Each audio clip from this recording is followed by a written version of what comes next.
And welcome back, everybody, to part 2 of Wide's draft rankings. This is not a mock draft. These are draft rankings. And yes, I'm back with my draft analysis. Josh from the bright side and Paul, my analytics department. So, gentlemen, thank you. Welcome back for everything. See, it's giving me a little hard time with Twitter right now. But I think I have a way around that. It's never easy. Never make last week, can't use private messenger, and this week, it is what it is. But we're gonna make do. We're gonna make it work. And gentlemen, thank you again for returning to the show. And with that, I want to get right into it. Before we get going, I want to let you two know, and everybody watching know, that here we go. Oh boy, Teddy, save it for another show, Teddy. Oh God! Tell you all story. I did tell you all a story, and it did say I'll be back. So I put in our results, or basically the gist, the transcript of the show. I was able to have AI create a top 10 list based on my preferences. So right now we're going to check out those preferences real quick, everybody. Here we go. So these are my preferences according to AI. So with that, AI is done. I was actually excited to see what he came up with. Yeah, I wish that was a thing. At least I don't know how to use it. Is that AI or is that Rick Tockett's preference? I really hope that's not true. Oh, God. All right, enough of that. Paul, I'm going to bring up your top 10 from last week's show here. We'll share that real quick. And I would like to ask you, there you go, right there, nice and beautiful. Are there any changes you'd like to make with that top 10? I feel pretty good about it. I will say, like I've said multiple times, these rankings are pretty fluid. But I do feel pretty about it. I'm gonna make one small change. I still love Kindle the player, but I'm gonna move Lyndon Lakovich up to 10. I know pre-show Josh just mentioned him. It's topical because first one I'm bringing up here, Lyndon Lakovich. I just think the tools are really, really good in this draft. I think the tools are top 5, top 10. I think he'll probably frustrate fans and coaches at times because he doesn't really use the size as well as maybe he should. But I still think he's kind of filling out, and hopefully he starts to play with that a little bit more. But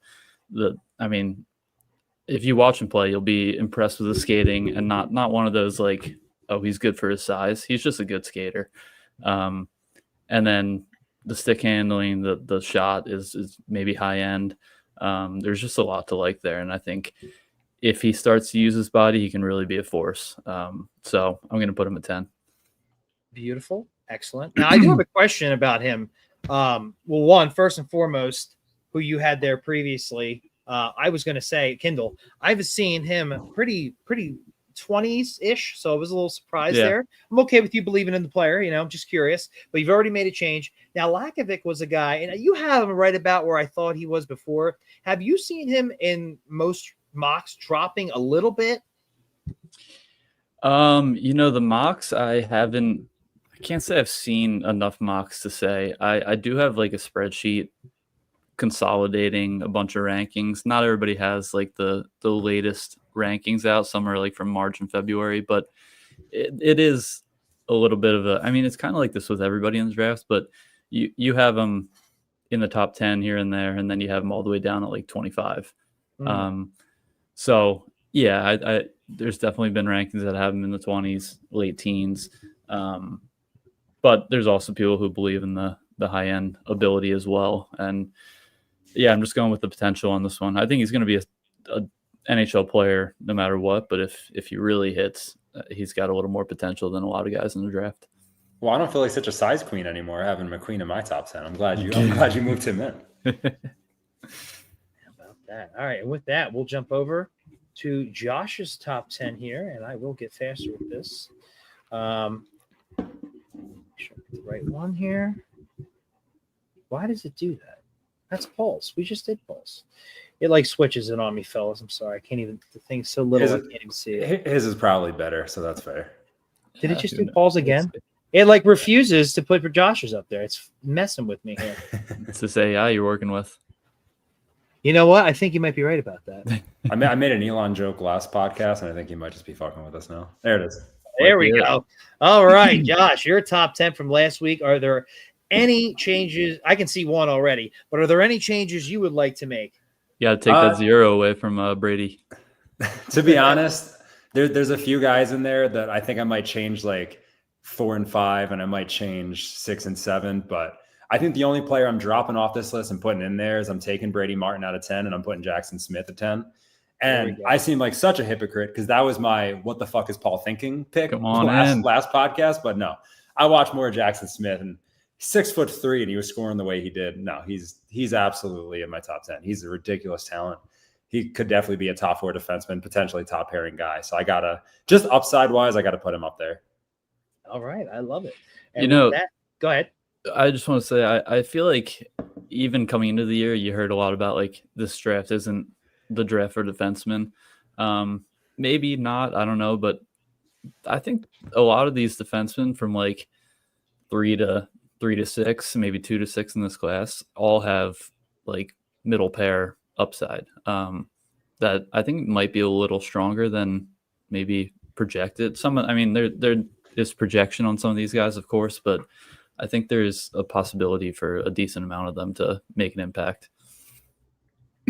You're right, for sure. And we shall see. And with that, let's see if you have another one. Paul, we're going to jump back to you. Your 11th ranked prospect.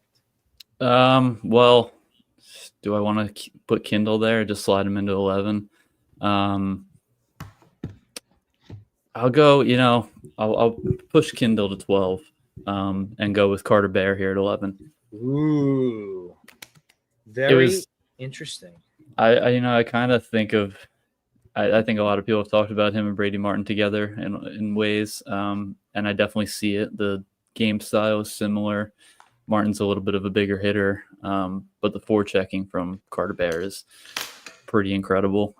He plays exactly like someone named Carter Bear should play. And then I think what puts him over Brady Martin for me is just a little bit more offensive output, both production-wise and playmaking abilities, plays off the boards, things like that. I think they're both going to make it and be annoying to other teams, but I think there's just a little bit higher upside there. His injury is a little scary. I think it's a lacerated Achilles, so we'll have to see what the medical reports and all say there. But just him as a player this year, there's a lot to like. Sounds like he was a top 10 guy before the injury, potentially. And then I heard that he's allegedly recovering faster than expected.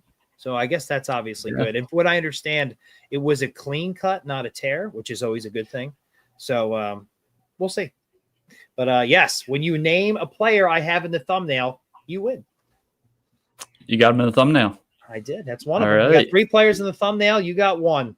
You got him first. Pretty embarrassing if we don't name the other 2. Well, yeah, I'm going to take the full brunt of that. So, Josh, help me out. What do you got at number 11? All right. So before I get to this pick, I want to tell a quick story. So about 3 years ago, I flew out to Salt Lake City, Utah to go pick up a golden retriever. And I couldn't think of a name. I started going down the names of Flyers players. And unfortunately, I named my dog Carter. And I wasn't crazy about that. But if the Flyers could redeem me now, this would be great because I'm also picking Carter Bear at number 11. He was a guy who I was sneakily thinking to put in my top 10. And it's not like this is a Roger McQueen situation where we couldn't project what his numbers were going to be this year. I mean, he had an absolute baller season in Everett. The forecheck, the size, the play style, he's tenacious. Center, I'm pretty sure he's going to stick at center at the NHL. It's a guy who could definitely sneak in the top 10 situation. If he slips anywhere past 12, he's a guy I'm really looking to trade up at. He's a guy I really like.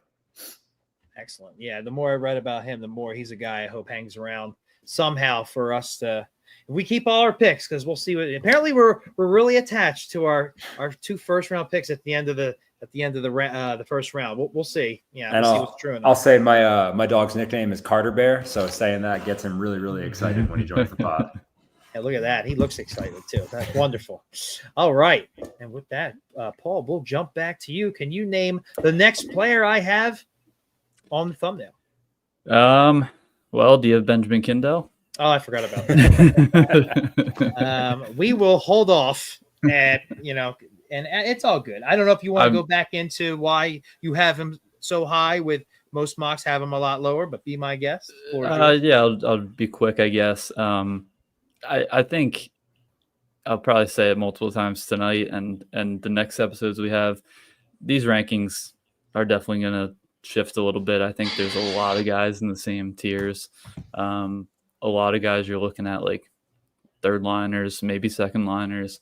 I'm going to keep him here. Just I believe in the offensive ability, the skating, the playmaking. He kind of does a lot of everything. So still like him enough to keep him here. Yeah, and like you said, won't go into it too much. I like your belief and very fluid draft. So with that, I'll jump back over to Josh. Josh, number 12 for you. Yeah, so I'm also taking a guy I put at 10 and dropping him down to 12. I'm going to keep Brady Martins from stop falling too far. I still love the player. I still like him a lot. If you're a fan of the Philadelphia Flyers, Boston Bruins, New York Rangers, this is a guy you would love to have on your team. I think we've talked him to death, and I'm going to talk about him even more coming up soon. But yeah, Brady Martin's not falling that far for me. I still love his potential. Yeah, it'd be nice if he did, though, but we'll see. And that's about all I have to say about Brady. I don't hate the guy. I just want you to know that. I don't. I really don't. If I was 100% sure he was sticking at center at the NHL, I think he's staying in my top 10, but I'm just not 100% sure if that's a center or if that's a really good top 6 winger who can hit. I think his skill set plays a little better on the wing, but yeah, we'll see what they want to do. If I'm not mistaken, when he was at the U18s, did he play on the wing? Do you know? I don't know that off the top of my head. I think he did, though. I think someone said he was playing wing at the U18s, and it's a lot like my Porter Martone hate. It's like he was playing the wing at the U20s, World Juniors, and he didn't perform all that well. So that's kind of why he fell for me. If you're not sticking at the position that I personally love, that fits my narrative, I can't go and put you that high. I like him at 12. I feel that's fair. He'll go higher than that, but I like him at 12. So I'm all in. All right, and we'll jump back to Paul. Paul, you're number 13th, right, prospect? I'm going to assume he's not on your thumbnail as well. I've considered Brady Martin, honestly, from pick 10 on, but I'm going to let him fall another slot here. I'm going to go with Colin Potter. Could be – this one's another one. We talked about Lakovic being like 8 to 25 on rankings. Potter's anywhere from top 10 to like 40. Oh, here you go, Mr. Bone. I do like Cole. Yeah, I'll probably touch on Cole Reshny tonight too. But Colin Potter, kind of speed's the name of the game. He's a little undersized. That's another common theme with a lot of these guys. A lot of 5'10", 170 guys coming up. But I think I mentioned it with Jacob Bryan that, especially in a draft like this, if you have an elite trait, it can really shoot you up draft boards. And his skating is probably top of this class. He just flies out there. Played at Arizona State, like undersized guy, freshman in the NCAA is not a very easy task, and he handled himself pretty well. I think he's got an underrated playmaking game. His shot is actually pretty high end. So the speed and shot combination for me, it's enough upside that hopefully he finds a way to stick. And I mean, the full upside's really good. Otherwise, you got a speedy, like a Frank Vetrano, speedy guy who can shoot the puck, No, I like it. Flyers definitely looking for speed, so I can't put that past them. I just don't know where. I've seen another guy I've seen listed anywhere from originally second round, now late first, seems to be creeping towards the teens. But a lot of people do like him. When I read any write-ups about him, it just seems there's a lot of risk there. But this is one of those drafts where I think there's a lot of risk all over. So definitely wouldn't hate it. Although he is a winger, which would be interesting. I can't help it. He played center at Arizona State. They like their fast centers. So, hey. I mean, we'll see. He's undersized and a little bit more of a shooter, but the defensive game is average. So I don't know where he'll stick, but there's a chance he stays a center.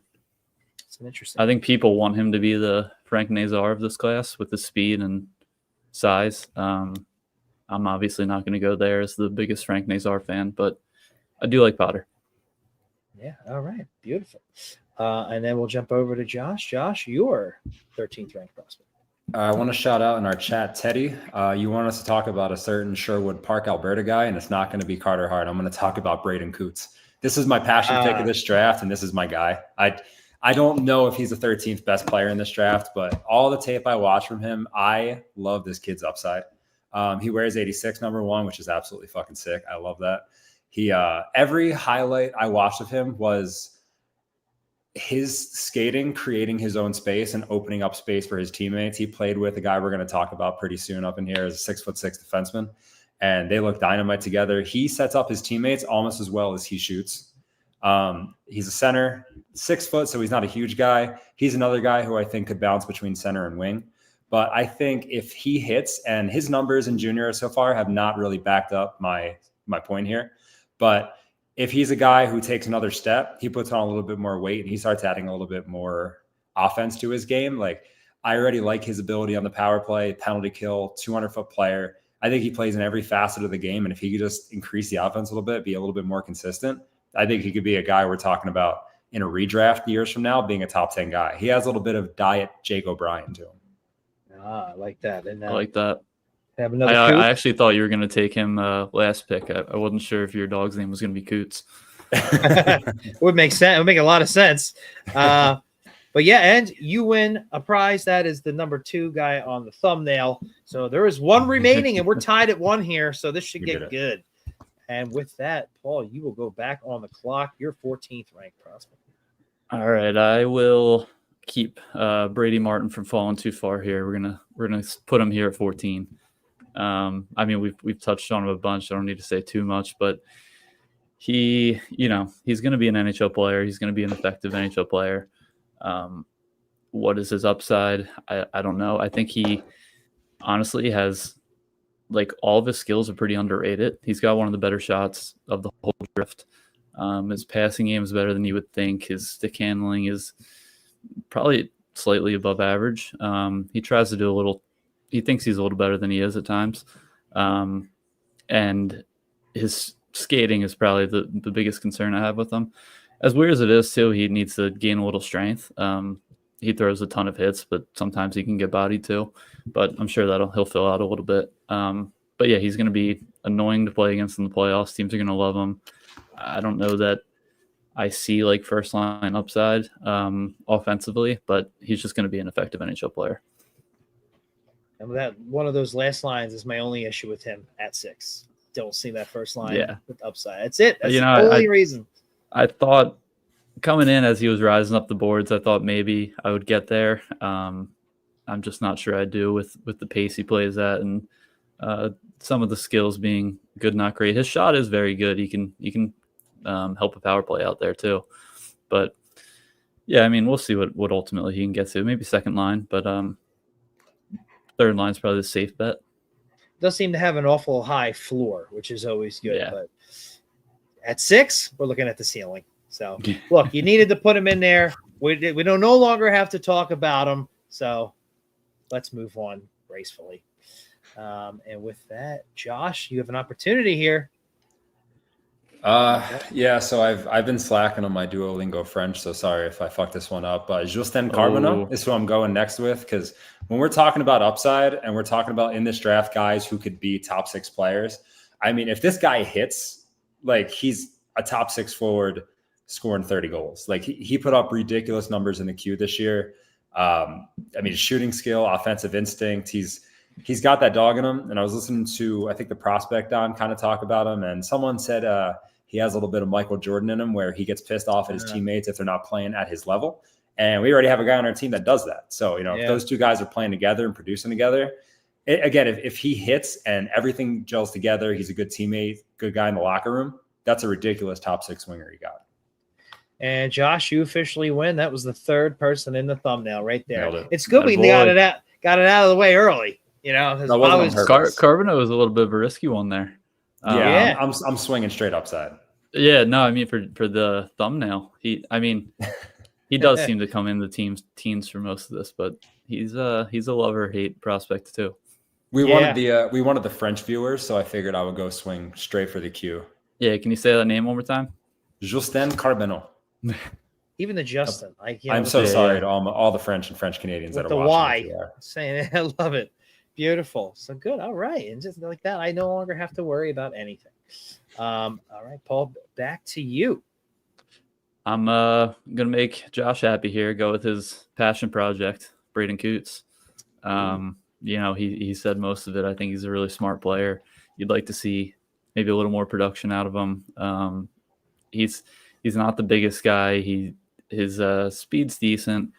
There could be a ceiling there with him not being too big, and like obviously, and his production not blowing the roof off. But really smart player. I think, like Josh said, there is some untapped potential there. He forechecks like crazy. It's again kind of like Brady Martin. You have a pretty safe third line center, and you hope for the untapped potential to develop into something special. There are two names.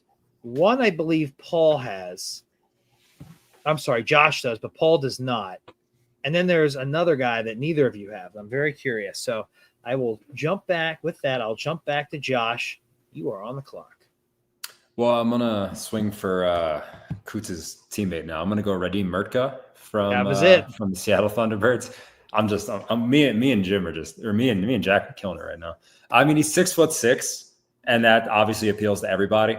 But he skates really well for his size, and he's producing good points for his size. I don't know if he's ever going to be the guy driving his deep pair, but if you're pairing him with a Quinn Hughes, you're pairing him with a Lane Hudson, and he's the second guy on that pairing. He can move the puck well. He's an all-around good defenseman.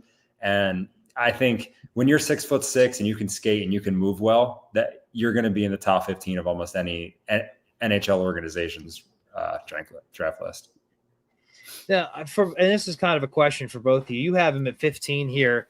I really, in the mock, and his mocks are obviously different, but I really don't see him outside of the top 10. Do you just prefer these other offensive guys more, or is there something about his game that maybe you're a little iffy on? I think my list has mostly been based on what I think a player's upside can be, and like if they all hit their ceiling. And I think Merck is going to be a really good second pair defenseman, or he can be the worst guy on the top pairing defenseman or on the top pair. I don't know if he's ever going to be your number one defenseman. Like I think Jackson Smith could potentially be, or Matthew Schaefer, I think will be.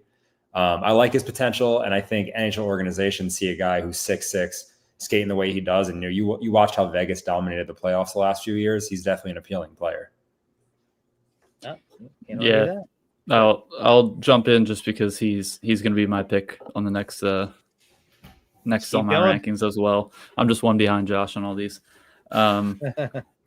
Yeah, I have. It's a little bit of. I mean, Josh just said a lot of it, and you talking about him being top 15 on most of these mocks. I think a little bit of it is because he's a 6'6" right-hand shot defenseman. You look at him, you watch him play, and it's hard to see him not being an effective NHL player.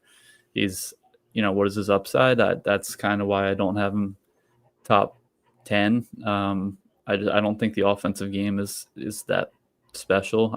He can move the puck decent. His breakouts are nice. I like his patience with the puck. He seems to be very calm.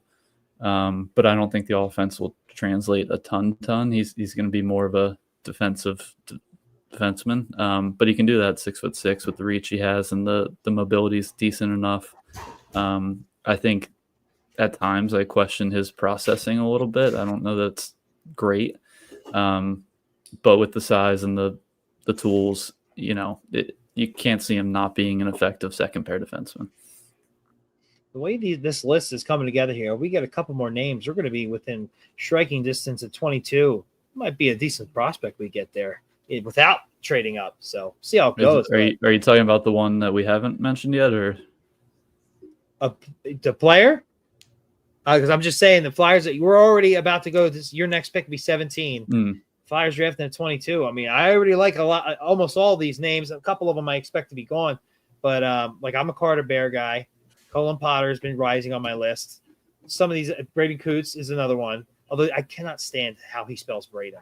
I'm sorry. I like both times I'm writing it up and I'm just like, what are we doing here? But whatever.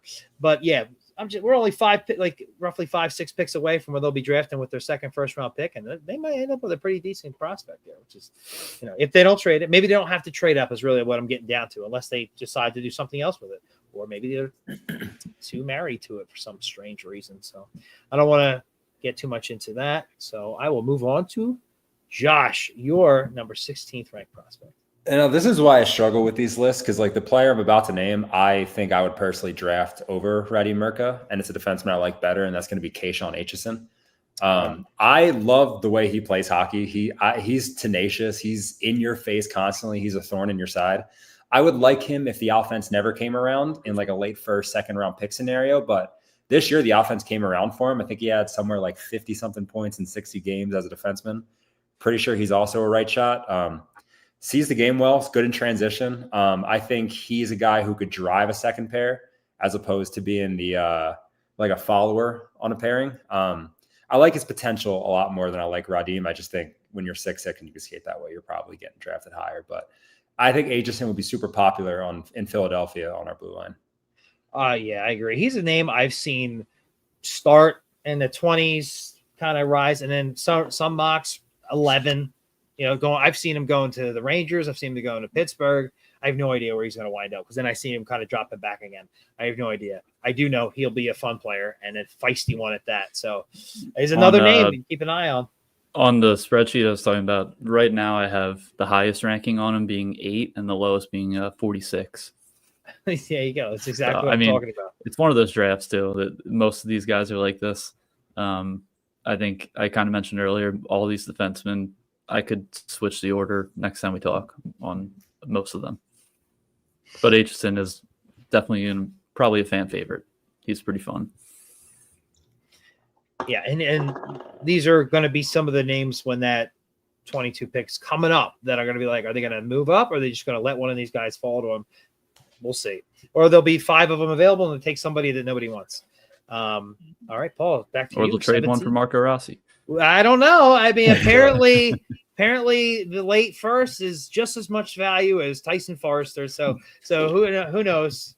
I'm waiting for somebody to be like, well, that's where they got Forrester, late first, whatever. Anyway, Paul, number 17 for you, sir.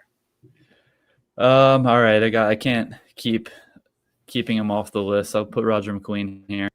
I was getting nervous. Yeah, I thought you forgot. About I honestly did forget about him until you mentioned. But I mentioned it last. A huge fan of the prospect. I think he didn't play much because of injury. He got like 3/4 of his points against the worst team in the league or something. There's flaws in his game that I don't love. But at some point he does skate pretty well. He does have hands. He's got some impressive finishing ability, especially in tight. And with the size and that toolkit, at some point you need to put him in this list because there is upside there. I don't think the upside is quite as much as people seem to be trying to push, but it is there, and I can't keep letting him fall in a draft class that I don't love. It's me, I'm people. Let's say, Paul, the Flyers take Jake O'Brien at 6, and McQueen starts to fall. Maybe not this far, but how far? And so you think, like, 1, the Flyers should attempt to trade up, and 2, what it could potentially cost them, or how far would he fall before they're actually within striking distance? This is if you were even okay with them getting him, but your thoughts on that? Yeah, it'll definitely depend on his medical situation too. Like, that could be a big issue. But if we're going to assume that everything checks out there, I think once you get to around 15, you could probably start looking into it. Because, you look at my list here, and even from like 11 through 16, I don't know that I see first liner on any of those guys. And I don't necessarily see it with McQueen either, but there's probably more of a way there if they all hit their ceilings. I think McQueen would be a better ceiling. So I think around 15 you could start looking at it. Okay. That would be something. Get somebody at 6 and trade up for that. He just the back's a mystery.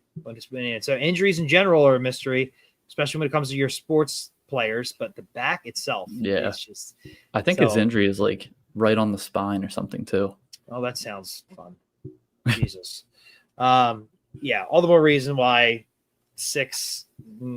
But jumping back up, maybe. I don't know. You could really come away with something. I don't think it was his sounds more serious than Caden Lidstrom's, right? Is that correct? Yeah, I mean, I can't say for sure, but I think so. It seems like Caden Lidstrom had a couple injuries, which isn't good, but it does seem like this one in itself was a little more concerning. The one thing I did hear, I can't remember the source talking about it, but I think Caden Lindstrom's back injury was surgically repaired, and it was something they could fix. I think whatever Roger McQueen was dealing with was something that would get better over time, but it wouldn't exactly be able to be operated on, and that worries me a little more with the re-injury risk. Yeah, I have to agree with you on that one there. Damn, big guy taking a beating too. I mean, that too. The bigger they are, the more fragile they can be. So especially when it comes to the back and right on the spine. That I just learned that tonight. So who knows? So all right. Well, we'll move on there. I'm glad you finally put them on your list, Paul. Thanks for reminding me of them. We got all the thumbnails. We got anybody who was missing, and we're doing great. So Ruddy, Merca, and Roger McQueen back to back. I got all the size here. Yeah, boom, there you go. And all the thumbnails. This is great. So all right, Josh, your 17th ranked prospect.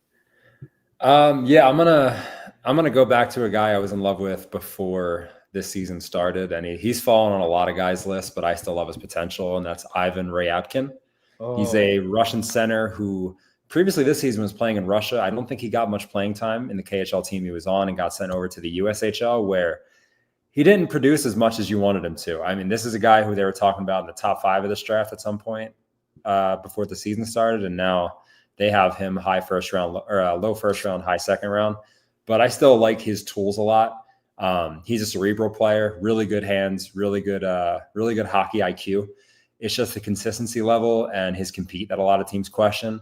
I think that's fixable, so I don't worry about those things too much. And yeah, 1 point per game in the USHL is not good. That's not what you want to see from a top 10 pick. I still like the potential. It's not terrible, it's solid production. You would like to see a little more for, I think, a guy who could be a really good middle 6 potential second line center in the NHL if he hits. He's got good size, plays well, good playmaker, good puck handler. His offensive anticipation is something I really like. He sees the ice really well. I think he's a power play weapon if you really get him going. It's just I got to see a lot more consistency from him before I'm taking him in a top 20 pick. How concerned are you with his attitude? I'm not in the locker room, so I really don't know. But it's something I think is really fixable if you have the right development coaches and the right NHL coaching staff around him, which, if nothing else, I think Rick Tocchet will hold players accountable. So I don't doubt that when he comes in the NHL, he's going to be asked to compete and asked to play at the level that his teammates are playing at. He is a guy. I do hope that they're looking. Let's say they don't move any picks. That 30, it's probably going to be the 31st or 32nd pick around there. Maybe you package a second, move up a couple of picks if you're worried about losing him. But he's definitely a guy. He's, I can see him playing with Mishkov, and I can't get too much into it because I don't know where he's going to land. But he's a very intriguing name for the end of the first round. All right, and with that, Paul, we'll jump back to you. Your 18th ranked prospect. Yeah, I'm not going Rapkin yet, but I am happy you brought him up. Speaking of volatility, I don't think there is a more volatile prospect in the class than him. There's boards that have him top 15, and then people don't even have him on their list. But I will have him at some point tonight.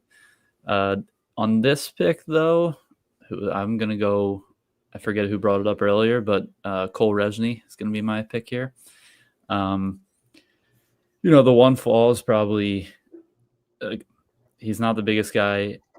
He's not super, super tiny, but he's not the biggest guy, and his skating is just average, which could eliminate some effectiveness, but I love him as a prospect. He just does. He's a cerebral player. I'm a sucker for the high IQ players, and he's one of the higher IQs in the whole draft.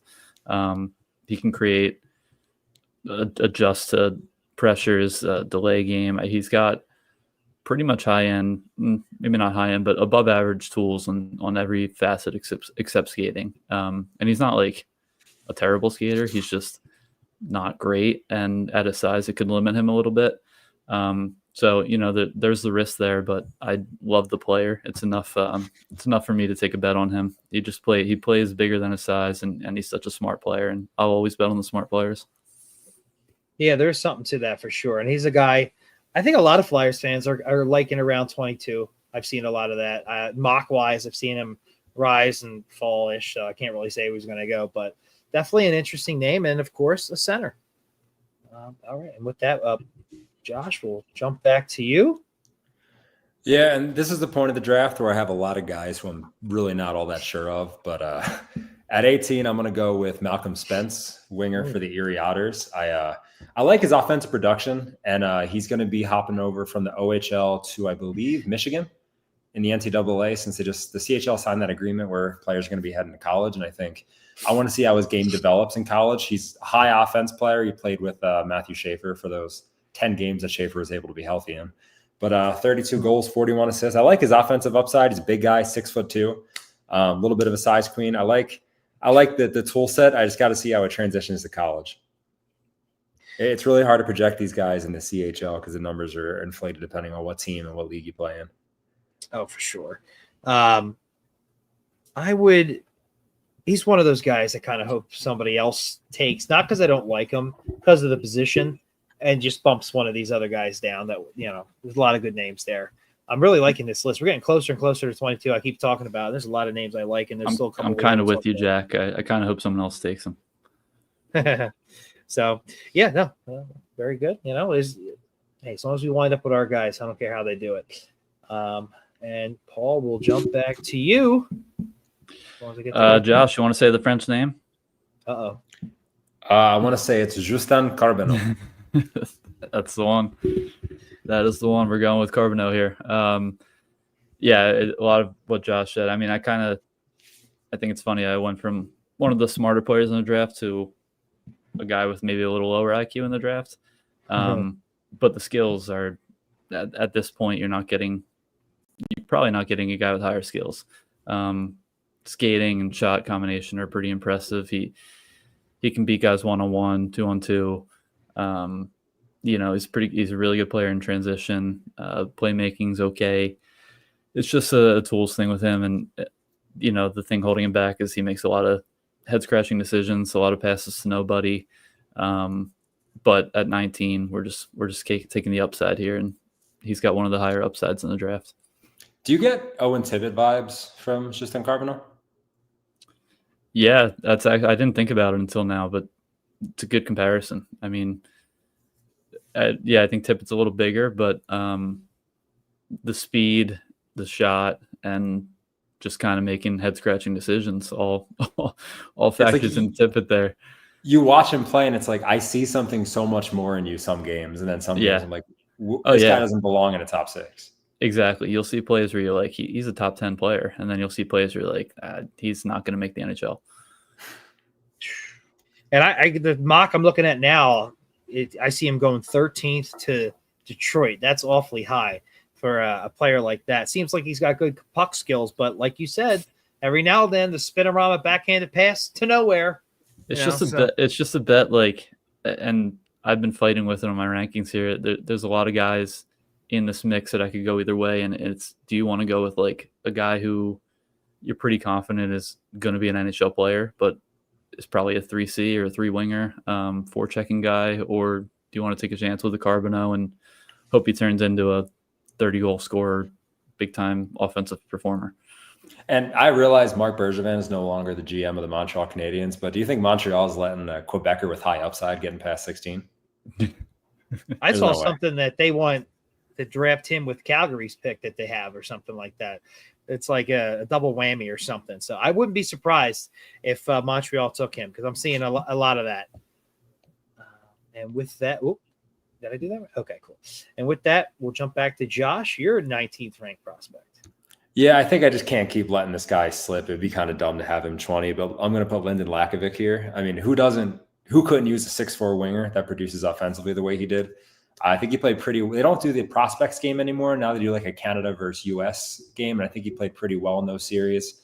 He was a -25, which I don't know if you care about plus minus in the WHL as much, but that Moose Jaw team is a pretty stacked team. As far as I'm aware, I think they're a pretty good playoff team. So I wonder what that's about. But I like the offensive upside here. I want to see a little bit more from him, use his frame a little more, and produce more offensively before I'm taking him top 15. Yeah, so what I think I read about him was there's a lot of potential if he works on all the right things, and he's got to build off of a lot of stuff. And if he does, and it all pans out, it could be a hell of a player. But he does have a lot to work on. So, yeah, I mean, hey, this is the mock I'm looking at, and it is a random one. It does have him as low as 17, where I had really seen him in the 8 to 12 range, but slowly starting to slip a little bit. So that's interesting. I'm going to take that back. I confuse Moose Jaw and Medicine Hat. Moose Jaw is not a good team in the WHL, so the minus 25 makes a little more sense. But I think he's still going to be a good player. It's just whether he puts those tools together. There you have it. All right, Paul, your 20th ranked prospect. Yeah, this is tough. I all these defensemen like Hensler, Cam Reed, Aitchison, Fiddler. I could honestly put any of them here. I feel like I'm gonna go with Logan Hensler. So this would be my fourth defenseman on the board. Logan Hensler, right shot D.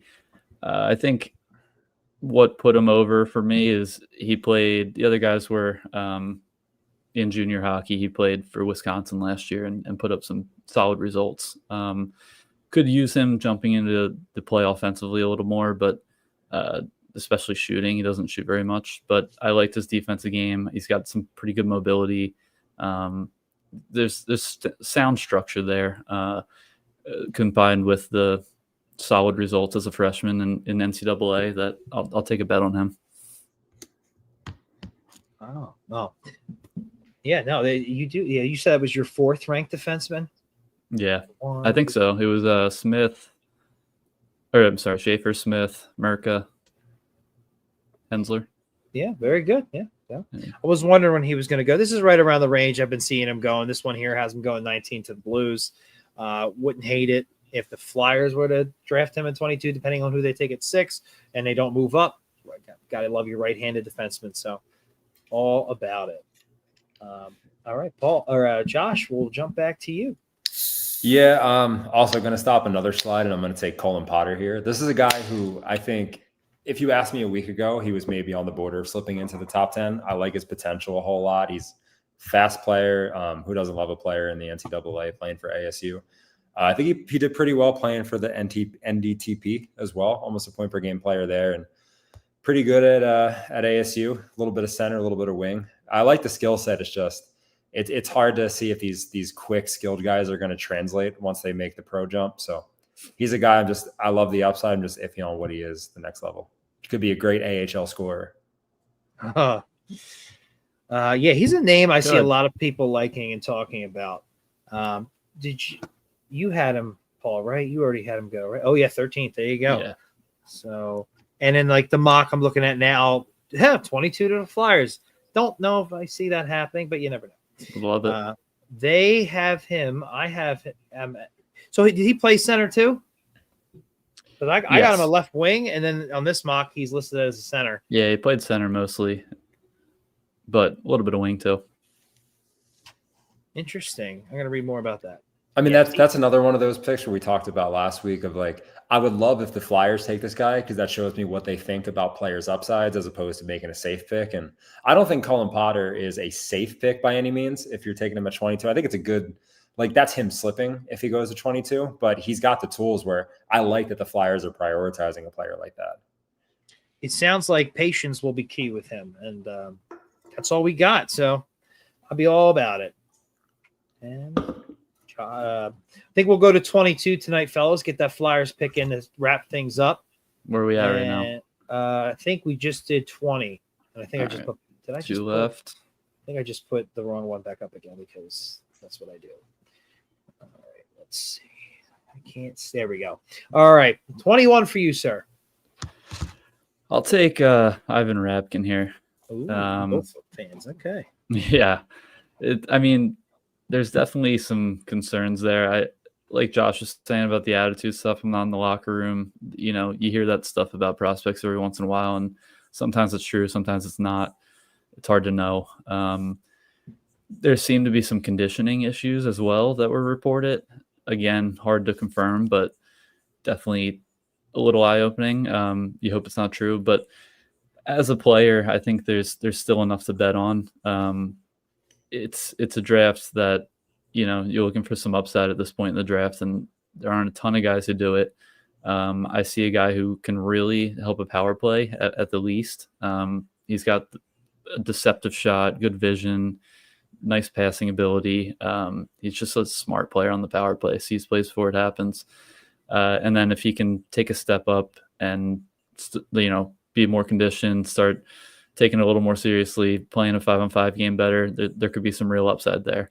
And then the other thing I feel like people don't mention enough is he's a pretty big pest. I mean, some of it's dumb, but he had like 70 penalty minutes or something in 20 games in the USHL, or however many games he had. He put up a lot of penalty minutes. You'd be surprised. And he's pretty annoying to play against. So if he really figures it out, he's going to be one of those guys that can, you know, chip in on the power play and then really get under a top player's skin. Yeah, and he's a guy, and I'm not saying it because of the skill. I actually like the skill. I hope we can get him a little bit later because of the attitude or whatever red flags people think they see.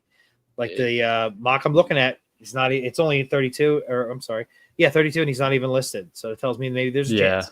I kind of feel like he will fall out of the first round. And we'll see. Him being in the USHL might help him out, but there seems to be, you know, coaches don't like the attitude and conditioning stuff. So I think he's one of those guys that the pre-draft interview could be a big factor.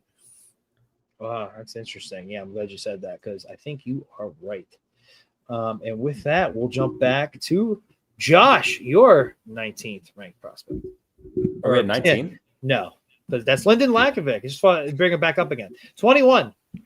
21. I'm taking Cole Reshny here. I like his offensive ability a lot. Kind of like, I mean, Paul talked to him. I think I don't have a whole lot to add here. I like his playmaking ability. He's a good two-way player. I don't know if he sticks at center or wing at the next level, but I like his offense. Plays for Victoria Royals, and we interviewed a defenseman, I want to say about 2 years ago on the bright side from the Royals. So that team has a special place in my heart. Love the white and purple. So I like Reshny's ability a lot. I want to see what it translates to. There we go. And we're getting closer and closer to that flyer spot, and he is a center. So I'm in. I think I said that the first time around. So with that, Paul, we'll jump over to your final pick of the night, Flyers 22. Who do you got? You know, I think I'm going to go with Bill Zonin here. You know, I'd mentioned you kind of go back and forth of choosing guys who might not make the NHL but have some upside, and then choosing guys who you see as an NHL player. Bill Zonin's one that I just can't see him not really making it. Maybe it ends up being fourth line. Hopefully it's more than that. But, I think it'll be at least third line. But he just kind of flies around. He just is in your face all the time. Bigger center.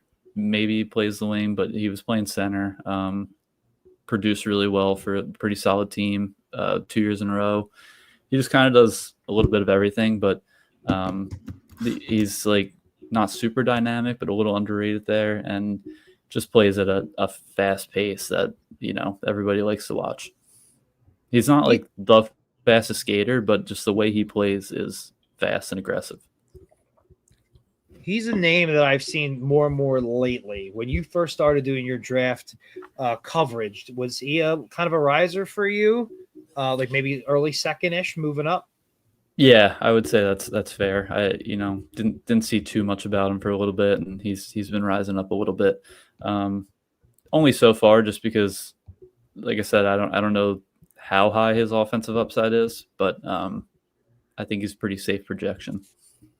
How do you feel about, and it's just a general, I probably should have asked this with other players, but being from the Q, are you one of those people that kind of like you're a little iffy about that?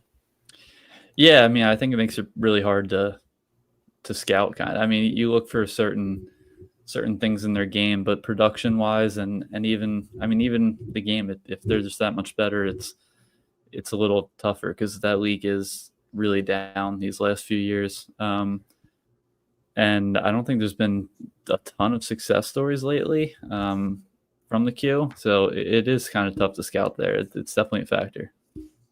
I think the way he plays will make him a little safer, but the production wise, it's fair to question with it being in the queue. So before I move on for Josh's final selection of the night, of the players you have, who do you think has a legitimate chance, just based on what you see with the mocks and other teams' needs and whatnot, to realistically be there at 22 for that Philly would take if they go by need? And because I've seen a lot of I seen a mock to have them taking this guy at 22, and I'm like, really, a left winger? Do you think they would do that? Who's Zonin? Yeah, and correct me if you think that's wrong, but yeah. No, I think he could last there. He did play a little bit of center too. I don't know what they would project him as, but I could see a lot of these guys falling. I mean, Kindell, Potter. McQueen could, depending on the medicals, but if he's fallen that far, then it's probably a pretty concerning medical situation. Rezny, I think pretty much 18 to 22 could all fall, and then Colin Potter and Ben Kindell too. Yeah, all right. Hey, that's what I'm talking about. There's some nice names here. At least, yeah, according to us. Yeah, we are the authority here. All right, Josh, your final pick of the night, Flyers 22. So right at 22, I got the Flyers grabbing Marco Rossi here. I think this is a really good player for our top six. No, I'm going to go Ben Kindell here. I wasn't going to let him slip that much further, especially like doing the research I was able to do after Paul mentioned him last week. It was eye-opening when I heard the name, but once you look at his offense, I mean, ridiculous numbers in the dub. He's a good playmaker. He's got 35 goals, things like 60-something assists. The offense is hard to ignore, and the dub is a pretty good league. Again, if the upside hits, I think that's a really good pick there at 22. But the one thing when you're thinking about Flyers needs, I don't know if 5'10" right winger is high on the Flyers like need list, but at this point in the rebuild, I think you just be betting on talent, and the kid's definitely got talent. It's just how well does it translate? Interesting. Well, I know Paul likes him, so there's no point going over there. So that'll wrap it up for tonight, everybody. There were a couple of names I wasn't sure if I was going to hear. I think the top one for me is probably Blake Fiddler. I don't want to get into it too much. Maybe you guys hate him. Yeah. So I don't hate him. I considered him where I took Hensler. Like I said, I feel like all those defensemen can kind of slot in there. You can make arguments for a lot of them. I appreciate that, Teddy. We want to leave enough juice for another show, because I think these later picks, like the analysis, are going to get a little bit shorter and shorter. Pop a question in there, Teddy. Yeah, if you got a question, now's the time. A couple other names like Jack Nesbitt, Cameron Reed. Josh mentioned some that Paul did not, which I like. So I'm curious where those other names are going to pop up. And maybe I know we're not going to go goalie yet, so I'll just stay away from that. That's pretty good. Yeah. I think we named most of the juice. And this is the meat of the first round. Things can get wild here. Wouldn't surprise me if like 5 or 6 names were in this 11 to 22 that we didn't even talk about to combine. Definitely. So I was going to mention the goalie thing. It seems to be a decent goalie class. A lot of them are ranked first round, early second. I know nothing but the numbers on goalies, so I'm not even touching them. The only thing that comes to mind for me is which pick Nashville's going to use to take Ravensburg. Like, are they going to wait and take him where like the later pick, the latest pick, or are they worried somebody might try trading up or something and just take him a little bit early? I don't know. That's about as far as I go with the goaltending. And my own rankings need to be fixed as I look at them now. But for the most part, we were all right in the same area. Here's a question. Dan Knightley, Flyers want Atchison. Realistically, how high they need to trade up to? Well, I believe I have. This is it's hard to say. Josh, you had him at 16, and Paul, I don't think you've taken him yet, right? No, I have not. And if I'm looking at that sheet, I think the lowest was 46 ranking. So it's hard to say. I mean, he plays a style that people want, especially watching the playoffs. So you could see someone taking him early. So Yeah, I would bet he's gone before 22, but at the same time, I also wouldn't be surprised if he's like the 6th or 7th defenseman taken. It is weird too, because again, I saw him being drafted by definitely the Rangers, sometimes Pitt. In this mock here, they got him going as high as 9 to Buffalo. But then before that, and after his like kind of rides, it's like peaks and valleys. He was late 20s, early 20s, late teens. Saw him up in the almost top 10, and now he's kind of fallen back a little bit into the mid-teens. So it's a good question, Dan, because I really don't know, and that's kind of the MO of this draft. So yeah, should be interesting. Plenty of good names still out there. Yeah, that's all I got. So fellas, thanks again. Another night in the books there. Covered a lot of ground, almost out of the first round, and we're going to go pretty much until the draft. We're going to try to get all the Flyers' top picks in the top 50. What's their latest pick, like 43 or something? That sounds right. I would need to check, though. Somebody posted something today, but then there was another pick I was a little confused about. So I would like to go that far at least, and then maybe we'll start our mocks right before the draft itself comes around. It's going to hopefully sneak up on us sooner rather than later, because I can't take much more of this. The speculation's killing me. It's only going to get worse.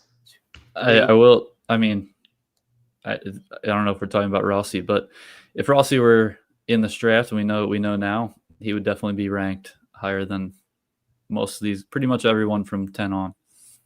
Yeah, and we're going to talk about some of those rumors on our regular show, because a lot of stuff don't make sense. But we are about a month and a day until the first round. So I am stoked. That gives us plenty of time for a couple more shows. Guys, I want to thank you for coming on. What? Oh yeah, because we have the pick. Yeah, they'll definitely win. Not that one pick matters, but that's what I'm going by. Good point. Yeah, so. They've surprised me. I didn't think this was the year for them. I thought they had a stronger coming into the playoffs. They were stronger last year, and they've really just taken it up a level. I don't think anyone could watch that first round and think, oh yeah, Stuart Skinner's going to lock it down in the conference final. Like, who knows? It's 100% LA's fault. We could have 22 and 23 right now if LA didn't just shit the bed. Like, they had them in games 3 and 4. They had them both times, and then after game 4, they might as well not even play the rest of the series. Like, it's hard not to blame Andrei Kuzmenko for all this. And Dallas got Andrei Kuzmenko's hands all over it. I'm surprised by Dallas too, to be honest with you. I cannot believe that they're not even in the series. And they honestly haven't played terrible the last 2 games, but Otter hasn't been great. Skinner's been surprisingly good. And I mean, the Oilers' power play is ridiculous. Yeah, I think if you watch this series, like, it's a 2-2 series, but when you have guys like McDavid, Corey Perry in net front, and Leon Draisaitl, it's like games that should be close are not, because these guys can just turn offense at the drop of a hat. It's ridiculous. It's 3-1. I would still bet on Florida, but I mean, like you said, they got the 2 best players in the game, arguably, and they're looking great. It should be fun. I'm pulling for Florida, because even though there's less than a 1% chance that McDavid hits free agency, if they win the cup, then there's really no reason for him to hit free agency. So got to hang on to some help there, especially if we take Brady Martin at 6. Got to hope for something. So yeah, currently 3-1. Stars pulled Ottinger. So, I don't know if they'll survive, and they're home. My God. Yeah. But they got 2 periods to figure it out. So we'll see. So yeah, exactly. Thank you, Teddy. I agree with that. Anyway, but as Paul said, they got the top of the chain guys, and they just take over. So what are you going to do? That's why we should draft somebody like that. Hopefully, fingers crossed. We'll get into it. I'll check with these guys. Maybe next Thursday, we'll take a look at our schedules. We'll get back to you. We'll release something on Twitter. Let you know what we're doing. I'll probably have an answer by next show. And with that, everybody, thank you for joining. I appreciate it. Keep it high. Keep it wide. Keep Brady Martin away from 6. Thank you.